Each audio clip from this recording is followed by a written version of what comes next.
주변과 단절된 채 홀로 삶을 마감하는 고독사. 나주영 부산대학교 의대 법의학교실 교수가 고독사로 확인된 시신의 부검 자료를 분석한 결과 50대 남성이 가장 취약한 것으로 나타났습니다.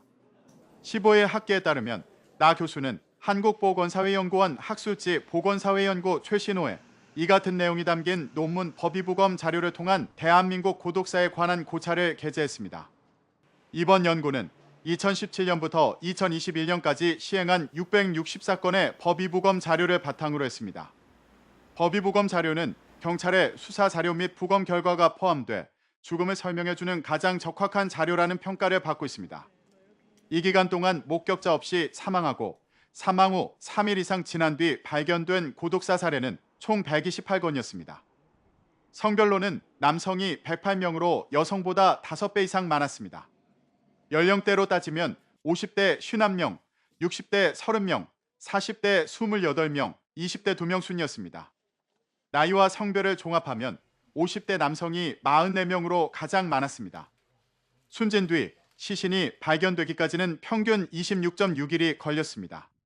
가장 많은 경우는 일주일에서 1개월 사이였으며 6개월 이상 지나 발견된 경우도 4건 있었습니다. 고독사 절반 이상은 이웃 또는 건물 관리인, 임대인에게 발견됐습니다. 시신 부패로 악취가 나서 신고하거나 관리비 임대료를 받으러 갔다가 발견하는 경우가 많았습니다. 생전 사회와 단절된 이후로는 건강 문제가 가장 많았으며 그중 대부분이 알코올 문제를 겪고 있었습니다. 실제로 고독사 시신 63%에서 0.03% 이상의 알코올 농도가 확인되기도 했습니다.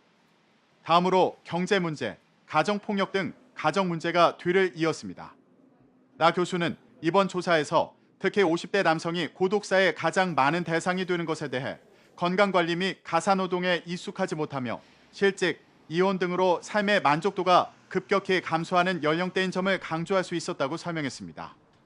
그러면서 취약계층의 사회 연결망 강화와 같은 기존 정책을 넘어 약물 알코올 장애와 관련해 유기적인 사회적 대책을 함께 마련해야 한다고 제언했습니다.